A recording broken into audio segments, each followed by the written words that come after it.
नमस्कार।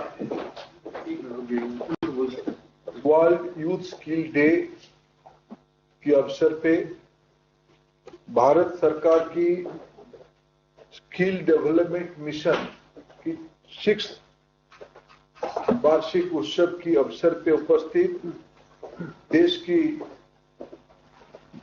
नवनियुक्त स्किल और आईटी राज्य मंत्री मेरे मित्र राजीव चंद्रशेखर जी, आज के कार्यक्रम में उपस्थित एनएसडीसी के चेयरमैन, हमारे देश की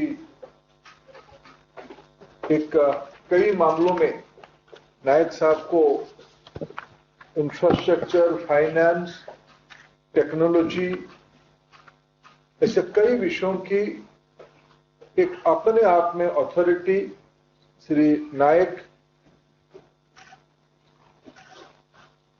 गुजरात, आसाम, उत्तर प्रदेश, पंजाब, केरला, उत्तराखंड, हरियाणा की आदरणीय मंत्री मित्रगण, विभाग के अधिकारी मित्रगण और इस स्किल इकोसिस्टम पे जुड़े हुए आज टेक्नोलॉजी के माध्यम से इस 6th एनिवर्सरी को मनाने के लिए जुटे एकत्रित हुए सभी भाई और बहनों, मैं सबसे पहले आप सभी को बधाई देता हूं। आज की शुभ अवसर पे कई सारे इनिशिएटिव मेरे को आज भी याद है, जब मैं पिछले टर्म में सरकार की स्किल विभाग के काम मेरे जिम्मे में था, तब जन शिक्षण संस्था शिक्षा विभाग से, स्कूल शिक्षा विभाग से स्किल डिपार्टमेंट को आई थी। तब से आज 3 साल के उपरांत जुलाई 2018 कहा गया, आज हम जुलाई 2021 में ही। इस 3 साल के अंदर आज एक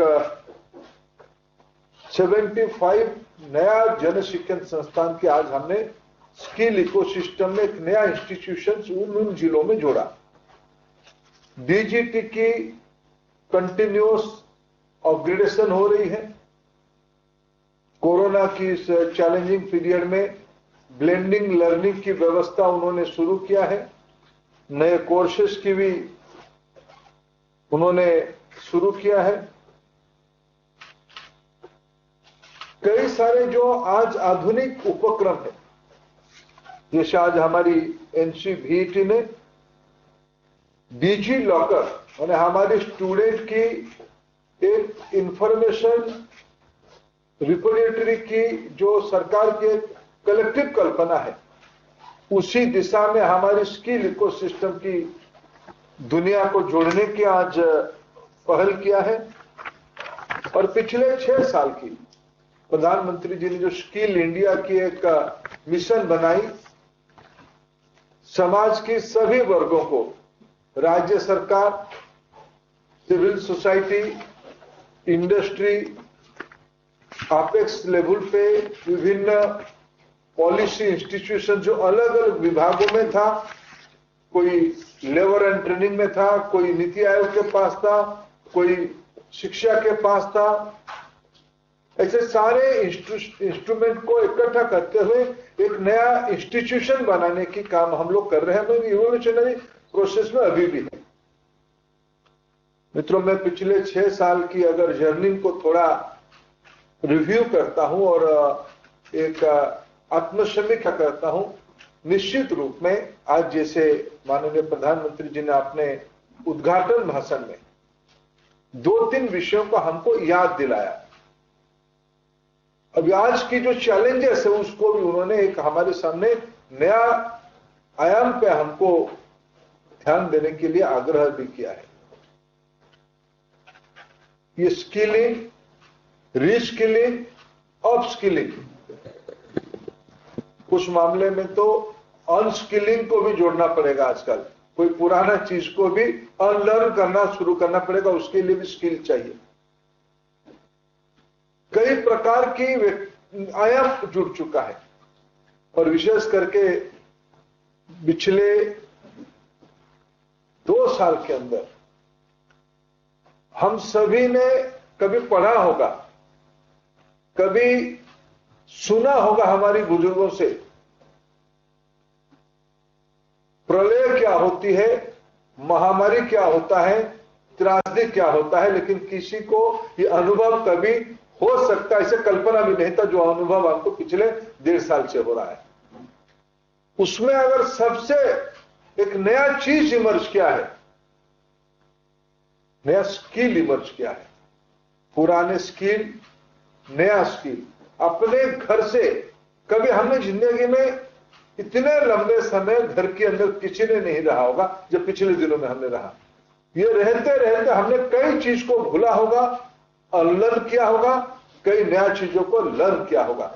शायद इसी जिंदगी की प्रवास के नाम है स्किलिंग, अपस्किलिंग, रिस्किलिंग। ये सारी प्रक्रिया हमारी सहज जिंदगी में आई है। मित्रों, आज देश की, अगर मैं आज एक नए तरीके से हम लोग फिर काम करना शुरू किए हैं। पिछले दिनों में विभाग ने, मैं जानता हूं इसकी चुनौती क्या है,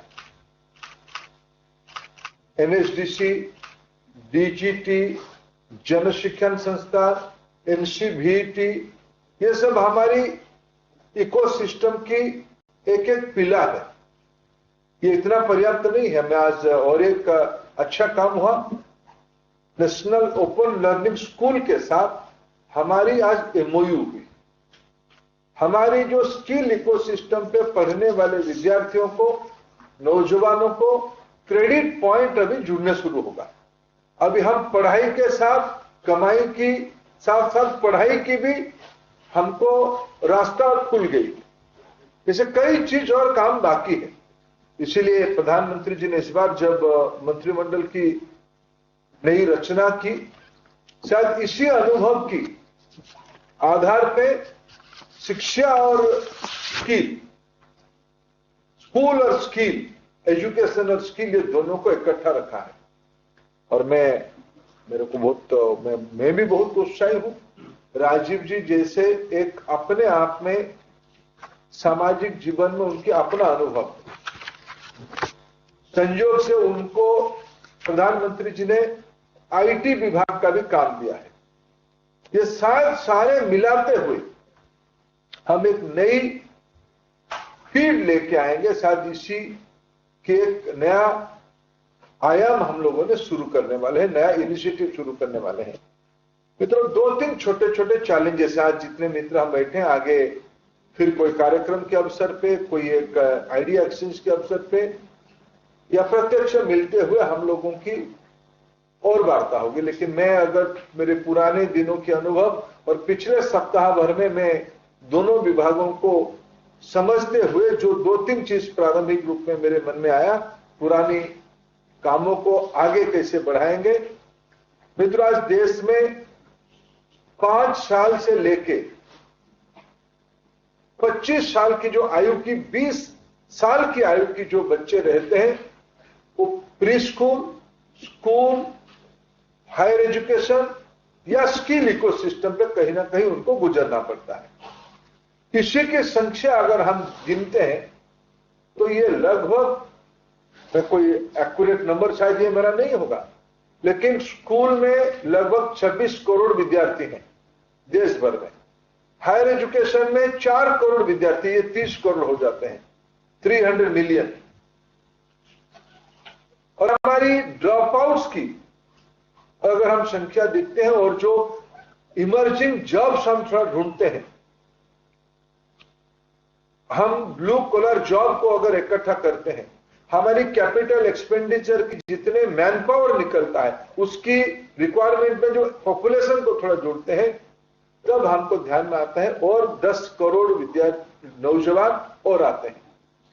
30 + 10, ये 40-45 करोड़, 400 to 450 मिलियन नौजवान जिसकी आयु 7-8 साल, 9 साल, 10 साल, 15 साल से तो कुछ ना कुछ काम पे जुट जाता है, और ये 22, 23, 25 साल तक एक्सपेंड करते हुए ये जो पॉपुलेशन है मित्रों, ये पॉपुलेशन को नेशनल एजुकेशन पॉलिसी, जो एक मंथन पिछले दिनों में देश के अंदर हुई है, जिसकी एक ग्लोबल एक्सेप्टेंस बनी है।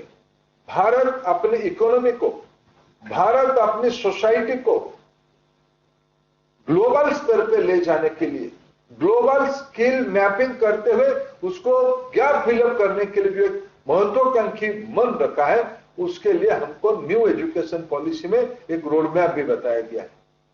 न्यू एजुकेशन पॉलिसी की अगर एक प्रमुख आउटकम माने हम, क्या उद्देश्य है उसमें रखा गया है, क्या संदेश दिया गया, क्या जिम्मेवारी दिया गया है। एम्प्लॉयबिलिटी, नॉलेज प्लस एम्प्लॉयबिलिटी, यह हमको आज मिलकर करवाना पड़ेगा। पढ़ाई के साथ साथ कमाई के भी काम हो पाए, इसको एस्पिरेशनल बनाना, वोकेशनल स्किलिंग, यह कोई कैटेगरी 2 एजुकेशन नहीं है, यह भी एक प्रमुख एजुकेशन है। बहुत सारे इंजीनियरिंग कॉलेज में देश में आज विद्यार्थी निकलते हैं, इंडस्ट्री उनको जब लेता है, उनको फिर 2 साल अप्रेंटिसशिप में रख के मैनेजमेंट ट्रेनिंग करके रखता है। अगर वो स्किल्ड होते हैं, डुअल एजुकेशन मॉडल पे जाते हैं, पढ़ाई के साथ कमाई भी करते हैं, अप्रेंटिसशिप उनको पढ़ते हुए हो जाता, तब शायद प्रोडक्टिविटी देश की इकोनॉमी में और आता। मित्रों, हमें देश के अंदर इकोनॉमिक एक्टिविटीज को और तेजी लाने के लिए हमारे सबकी कोविड के उपरांत और जिम्मेदारी बनती है। जॉब रोल है, इसी साल सरकार 5 लाख करोड़ रुपया भारत सरकार खर्चा करेगी बजट से। 5 लाख करोड़ से ज्यादा भारत सरकार की कंपनियां खर्चा करेगी। मैं सरकारी खर्चा बता रहा हूं मित्रों। राज्य की अपना अपना डेवलपमेंटल स्पेंडिंग है, निजी क्षेत्र की अपना ग्रोथ प्लान है। अगर भारत सरकार, निजी क्षेत्र, राज्य सरकारें, ये तीनों की कैपिटल स्पेंडिंग को अगर हम लोग इकट्ठा मानते हैं, उसमें शायद काम की कोई अभाव नहीं होनी चाहिए। काम के लिए योग्य व्यक्ति की भी हमारे देश में नंबर की कोई अभाव नहीं है। मित्रों, आज टेक्नोलॉजी की एक अवसर मिलती है हमें, इसको कैसे जोड़े। आज हमको यहां भारत स्किल की कल्पना आज हमने शुरू किया। हम अपने पढ़ाई को डिजिटली कैसे कन्वर्ट करना, इसकी प्लान हमने किया। धीरे धीरे टेक्नोलॉजी, मान लो कल्पना करिए मित्रों, आने वाले 2 साल के बाद देश की हर एक गांव में वाईफाई हॉटस्पॉट हो जाएगा। इंटरनेट, भारत नेट के जरिए में तेजी से बिछाने का काम चल रहा है देश में। इस बार कोरोना में बहुत सारे अनुभव, मैं पढ़े लिखे घरों की बात नहीं कहता हूं, शहरों की बात नहीं कहता हूं। यहां जो मित्र बैठे हैं और जो गांव में रहते हैं, टायर 2 सिटी में रहते हैं, डिस्ट्रिक्ट हेडक्वार्टर में रहते हैं, सब डिस्ट्रिक्ट हेडक्वार्टर में रहते हैं, या ब्लॉक या छोटे छोटे कस्बे में रहते हैं, मैं वहां की कहानी बताता हूं। उनकी वहां रहने वाले नौजवान अपने रास्ता तलाश लिया है, कैसे नया दुनिया को प्रवेश करना, अपने रोजगार कैसे नए सिरे से ढूंढ लेना, उस नौजवान को आता है। मित्रों, हम व्यवस्था चलाने वाले लोगों की जिम्मेवारी है उसकी एस्पिरेशन में हम बाधा ना डालें और उस एस्पिरेशन को कैसे तेजी करा बढ़ा दे, थोड़ा हैंड होल्ड कर दे, थोड़ा नया चीज उनको, कोई सूचना हमारे पास है तो उसके पास पहुंचा दे। तब इसी सारे प्रायोरिटी हमारी सामने है। ऐसे कुछ विषयों पर हम मिलके काम करेंगे, राज्यों को साथ में लेके काम करना पड़ेगा। इसमें कोई विवाद तो किसी के मन में नहीं है कि हमारी घर की बच्चों को उनकी योग्यता के हिसाब से काम मिले और रेस्पेक्टेबल लिविंग मिले, सम्मान की जिंदगी मिले, इसमें किसी की दो मत नहीं है। मित्रों, व्यवस्था चलाने वाले मित्रों की काम है। और इतना ही नहीं, आज हम आत्मनिर्भर भारत कहते हैं, वोकल फॉर लोकल कहते हैं। यह आत्मनिर्भर भारत, वोकल फॉर लोकल तब संभव होगा अगर हमारी 15 से ऊपर की सभी आयु वर्ग की लोगों की प्रोडक्टिविटी बढ़े। प्रोडक्टिविटी बढ़ाने के लिए उसकी मान सम्मान को बढ़ाना पड़ेगा, उसके हुनर को बढ़ानी पड़ेगी, उसकी नॉलेज एम्पावरमेंट और करवाना पड़ेगा। उच्च शिक्षा विभाग की डिग्री शायद नॉलेज एम्पावरमेंट नहीं है। सारे लोग कम कैपेसिटी के हैं इसीलिए पढ़ाई ऊपर नहीं करते, ऐसा नहीं है। घर की आवश्यकता, सामाजिक आवश्यकता, ये सारे विषय किसी ना किसी व्यक्ति को पीछे ले जाता है। आज स्किल इंडिया की यही आवश्यकता है, यही हमारी मिशन है कि हमें हमारी ये जो 40 करोड़ नौजवान है, ये मत मानिए कि आईआईटी में स्किलिंग की आवश्यकता नहीं है, ये मत मानिए एनआईटी, इंजीनियरिंग कॉलेजेस, अगर जापानी लैंग्वेज कोई पोस्ट ग्रेजुएट की स्टूडेंट पढ़ता है वो भी एक स्किल है। इसलिए स्किल तो जिंदगी के एक हिस्सा है, लेकिन हमें इस 40 करोड़ फोकस तरीके से नौजवानों को स्किल इकोसिस्टम पे जोड़ना है, एक नई मिशन बनानी है, सम्मान बढ़ानी है, उसको अपने कैरियर के साथ एस्पिरेशन, कैरियर, आगे बढ़ने की जो जज्बा है नौजवान के अंदर, शायद हमारी ये स्किल इकोसिस्टम उसको एक और मदद करे और उसको और थोड़ा फैसिलिटेट करे, ही हमारी जिम्मेवारी है। मैं फिर सबको बहुत बहुत शुभेच्छा देता हूं, बहुत बहुत धन्यवाद। आज के अवसर पे world youth skill day, UN ने कुछ साल पहले उसको मनाना शुरू किया और हम निरंतर आज 6वां साल में, मित्रों ऐसे साल में हम लोग आज पहुंचे हैं जब हमारी देश की आजादी की 75 साल पूरा हो रहा है। आने वाले 25 साल के अंदर देश की आजादी की सेंटेनरी हम बनाएंगे। ये कौन सी कालखंड है, थोड़ा कल्पना करिए। 21वीं सदी के ये महत्वपूर्ण 2 दशक आने वाले दिनों में रहेगा। 2030-40 की टारगेट हम पूरा करते करते विश्व की 1 नंबर की अर्थनीति हम बनेंगे। हमारी परचेजिंग कैपेसिटी बढ़ रही है, हम विश्व की आवश्यकता की, इस बार हमने कोरोना की पहला फेज में आज भारत के बारे में कहा जाता है भारत ग्लोबल फार्मेसी है। हमारी हाइड्रोक्सी क्लोरोक्विन हो या आज की वैक्सीन हो, भारत की कैपेसिटी है ग्लोबल सप्लाई चेन बनाने के लिए। मित्रों, इमर्जिंग वर्ल्ड में न्यू ऑर्डर जो निकल रहा है, ना केवल हम अपनी अर्थनीति को संभालेंगे, विश्व की अनेक अर्थनीति को low cost commodity supply chain की भारत हब बन सकता है। उसमें भारत की नौजवानों को रोजगार मिलेगा, ना केवल रोजगार मिलेगा, आज विश्व की कई सारे मैन्युफैक्चरिंग पॉइंट से कमोडिटी लाए तो अफोर्ड करने की स्थिति नहीं है, उसको विश्व की आधे से ज्यादा लोग खरीद नहीं पाएंगे। वो दिखते हैं कहां कैपेसिटी वाले लोग हैं, लो कॉस्ट प्रोडक्शन है, ऐसे गिनती शुरू करते हैं। सबकी जिम्मेवारी, सबकी निगाह भारत के ऊपर है।